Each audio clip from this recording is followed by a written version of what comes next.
Welcome to GBR, my name is Crash and this is the review for MX vs ATV Supercross Encore. Available now for the PC, PS4, and Xbox One. This is a follow-up to the 2014 game MX vs ATV Supercross, essentially making this the definitive edition. However, MX vs ATV Supercross Encore does not come with all previous release DLC and content, and it sits behind a massive wall of microtransactions. But I'll get into that more a little bit later. So first things first, did this game warrant a new release or definitive release? And is this a game you should buy if you have already played all previous versions before? The previous versions being the 2014 MX vs ATV Supercross, in which all the Supercross tracks were used, and the 2011 MX vs ATV Alive, in which the national tracks and freeride areas were used in MX vs ATV Supercross Encore. Well, the simple answer is how much do you like this game? Because this game recycles a lot of previous content. And this recycled content isn't the greatest to begin with. The freeride areas are vast open spaces with nothing to do and nothing to find like previous iterations of MX vs ATV. And the Supercross tracks, which are the core of this game, lack any imagination and feel like they were made on a generic track editor.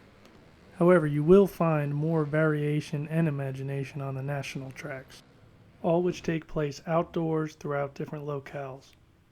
There are also waypoint races, which take place on the freeride maps and have you racing around trying to hit all the checkpoints.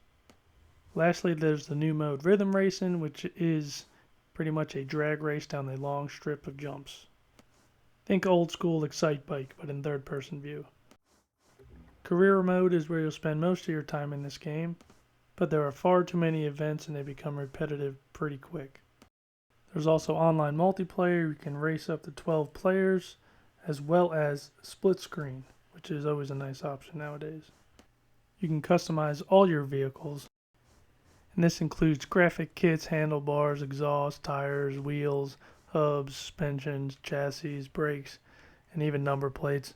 And most of the items that you can customize, you can change the color on and tweak it a little bit. Also, changing some of the parts will change how your bike handles and your stats. If you look up top, you see you got power, brake, traction, suspension, and chassis. And I have found that this does help out within the game. You can also customize your rider, helmets, and gear. Want to give him a mohawk? Give him a mohawk. I gave my guy a red one. Which brings us to the elephant in the room. This is the Moto Club Depot, and this is where you're going to find all the microtransactions.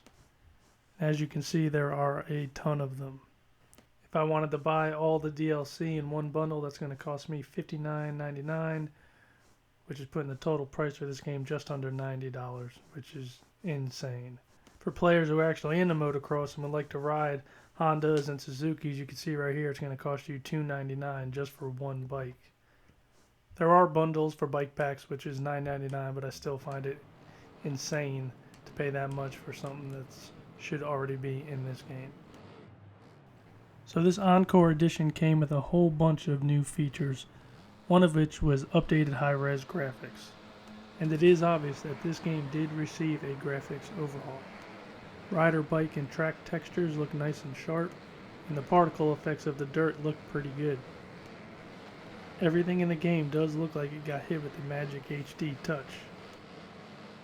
But this HD upgrade seemed to cause other issues to pop up. Two of which are frame rate drops and texture pop-in. During Supercross races, the frame rate seems to stay at a steady rate. However, during the national tracks, in high density areas like the one you're seeing right now, frame rate can drop significantly. It's not game breaking and it's not single digits, but it definitely is noticeable. The texture pop-in is another issue. This can be anything from textures failing to load on a mountain off in the distance, to the textures failing to load on a jump right before you land. These anomalies seem to be frequent and more on the national tracks.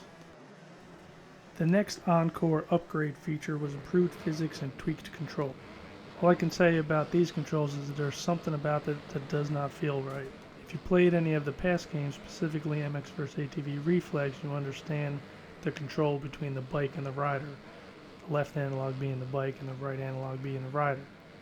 This setup gave you precision control as you raced around the track. MX vs. ATV Supercross Encore has this system, but it does not seem to be optimized as well as it was in games such as Reflex. It feels far too sensitive and more arcadey than the past games, and I found myself having a hard time keeping the bike in a straight line and on the track.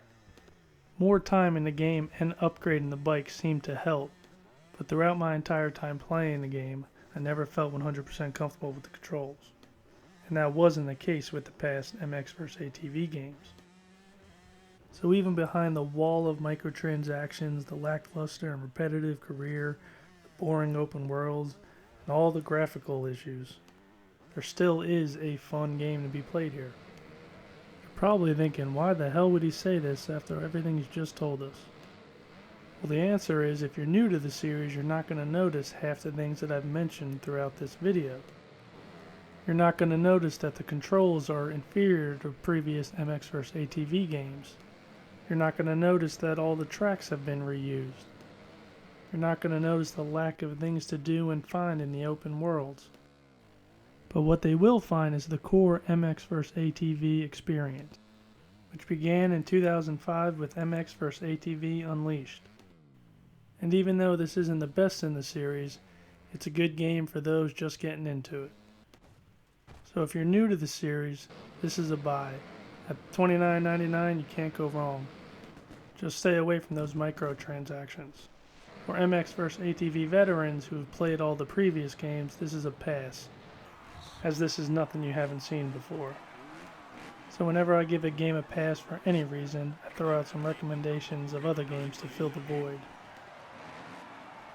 The first is from 2009 and should be recognizable to MX vs. ATV veterans. It's MX vs. ATV Reflex, and it is now backwards compatible on the Xbox One.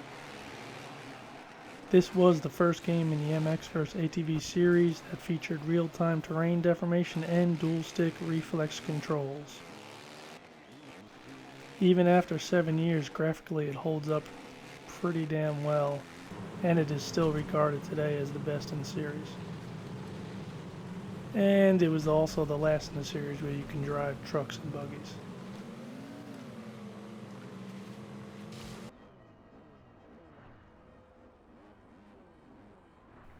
The next recommendation is MXGP2, which compared to MX vs. ATV is more of a simulation. This game also has dual stick controls where your left stick is your bike and your right stick controls your rider. However, compared to MX vs. ATV, this game takes a lot of time to learn, and do not get discouraged if you pick up this game and you start crashing a lot like you're going to see me here. It features a pretty robust career where you'll race on real tracks against real riders.